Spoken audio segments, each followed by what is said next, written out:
So Gospel Center Rescue Mission has essentially 8 programs, most of which are introductory in nature, in that they're something that we do to attract clients to the rescue mission, to become acquainted with us and the programs here, and then with the ultimate goal of moving the client from the emergency services, meeting immediate needs, to programs that resolve the underlying issues. Our programs begin with the emergency lodging program.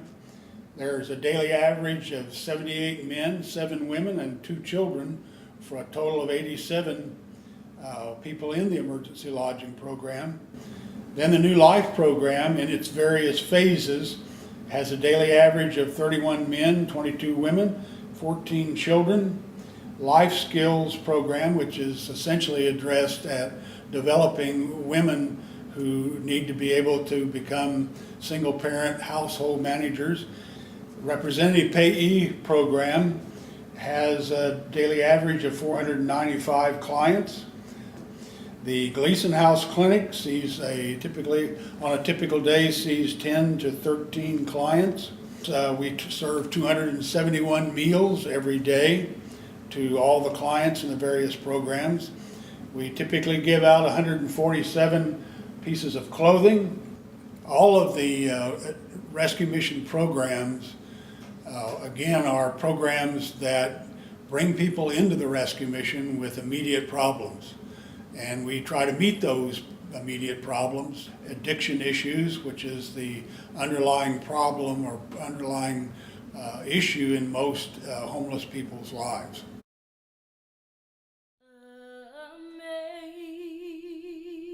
Amazing grace, how sweet the sound that saved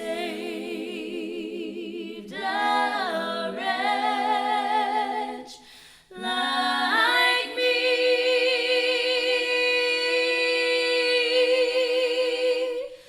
I once was lost, but now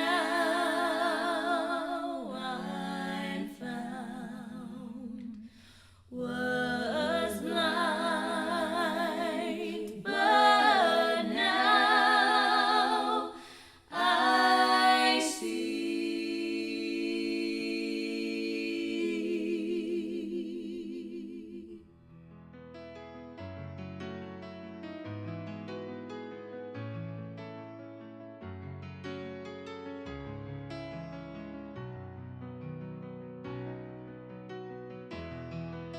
My name is Alan Foster. I am 39 years old, and I am currently in the HH program, the aftercare of New Life. Samantha Radine. I'm 22 years old, and I'm in the drug addiction program. Okay, my name is Pam.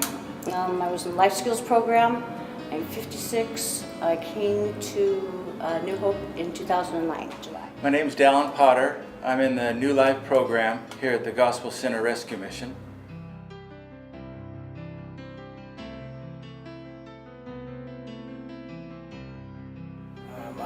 I was lost. I had destroyed my entire well-being as far as my physical health, my family interactions. I was on the streets homeless. It was a terrible time in my life and I needed help.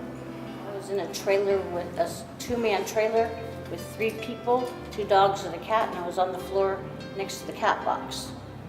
It was very depressing. I struggled with alcohol for 20, 30 years. I've been in and out of AA. I've done behavioral health.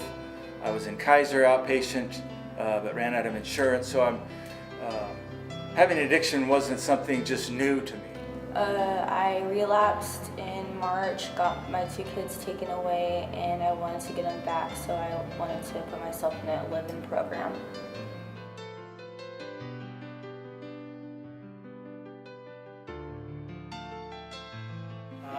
On my 13th birthday, I was introduced to marijuana and both methamphetamines.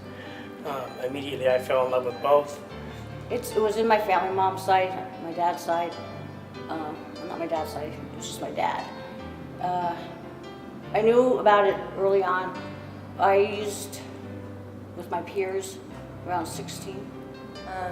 I did crystal meth and I wanted to lose weight, so that's why I started doing it. And then I stopped after I got pregnant and married to my ex-husband.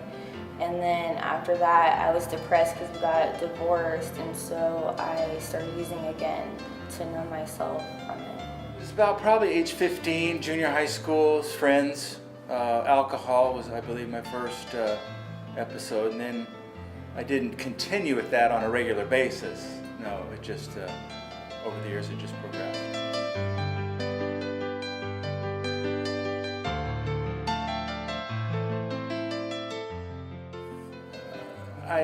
Like I said, it just progressed gradually. We considered ourselves, well, weekend alcoholics. We would do our schoolwork. We were involved in school, and some of us worked. But then on the weekends, we'd let loose a little bit because everybody did. That was, the early 70s. Because I ran out of places to go, and I was I felt lost and abandoned by my family and everybody. 5 years into my addiction was when I had my first son. Becoming a responsible parent was really not even an option for me. I was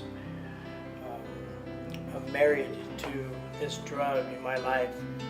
We'd laugh about it, and, everybody was doing it or everybody did it. But then it just progressed, and I found that I was, once I started, I couldn't stop.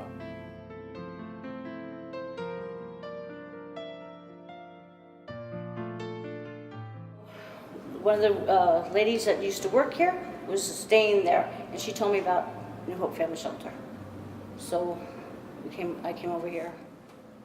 I'd heard about this through Dr. Ben Morrison, who's my doctor at Gleason Center, or Gleason House, which is next door. I was over on California Street at Empowerment Inc. for 2 weeks and they closed down. So then my counselor, Deborah, brought me over here and said that this was a safe place to be at. It was suggested that I needed more of a disciplined, structured community to live in or to be part of, rather than just an outpatient, one day at a time AA type meeting or program. A pastor from one of the local churches in Manteca had walked directly in front of me, which I knew at one time in the past. And so I battled with doubt and coincidence. And when he came back from out of the store, I approached him broken, and he took his wife home. He came back and picked me up. He got me a motel room for the night. He bought me dinner. And he told me that if I want to see God work in my life, that it's my responsibility to be at his office the following morning. And he brought me to the Gospel Center Rescue Mission.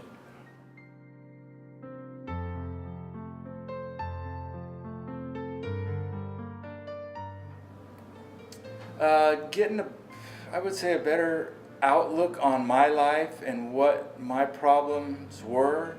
Every day I'm learning more and more about myself. Well, I've learned to look in the mirror, to examine myself, the way I think, the way I look at other people now. I'm no better than anybody else that's out there still struggling with homelessness or addiction.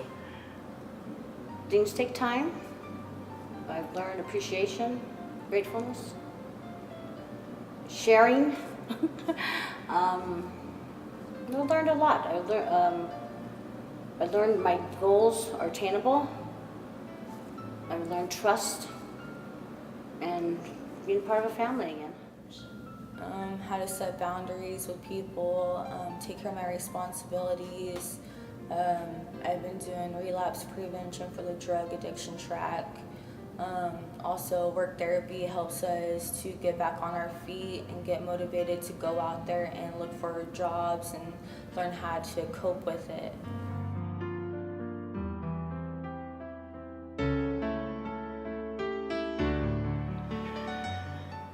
I've reconciled with my family. I've got trust levels now, not only upon my fellow peers and my staff members that I work with, but my family, and my most important accomplishment is reestablishing that connection with God. Just getting myself back on track, you know, my self-confidence and being able to help others. It got me back. So yeah, I'm able to accomplish a lot. There's always that one relapse just sitting right on your shoulder. We all have one left in us. And it's just so easy to do. I've done it many, many times. But now I know why.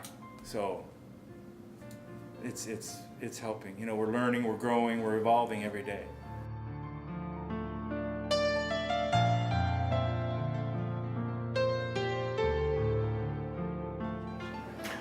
Never give up hope. At the deepest time of your life, when you're feeling that there's nothing else, there is someone there, and it's a God that cares about you. And if you give yourself a half a chance, He'll be there to help you get through and make it. If you're doing drugs or alcohol, please go and get help. You may think you're not addicted, but it can catch up to you quicker than you know it, and you don't want to lose what you love in your life, so please go get help. But I would just say don't give up. I almost gave up to a point to where I wasn't going to commit suicide, but I was on my way to killing myself if I kept doing what I was going to do.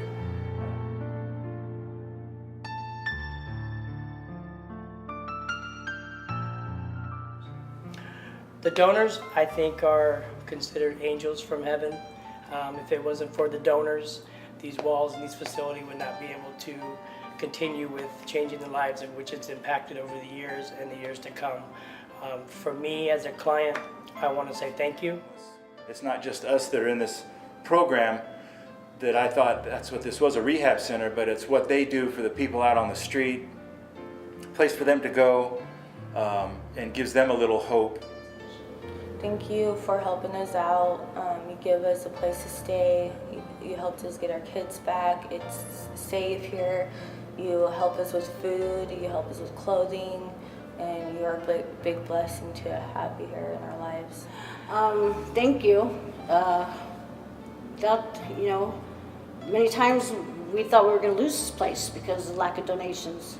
And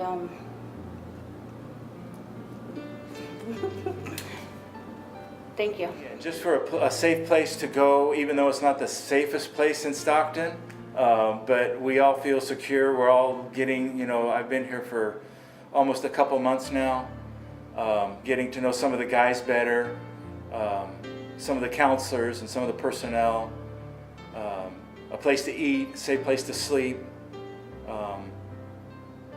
And we do have fun here. It's not like, you know, people think of a rehab center and it's not all gloom and doom. It's, you know, it's more of a positive community that we create here. Thankful for clothes on my back, food in my stomach, my daughter's stomach, a roof over our head, a safe place to be at, and to just help us get through everything.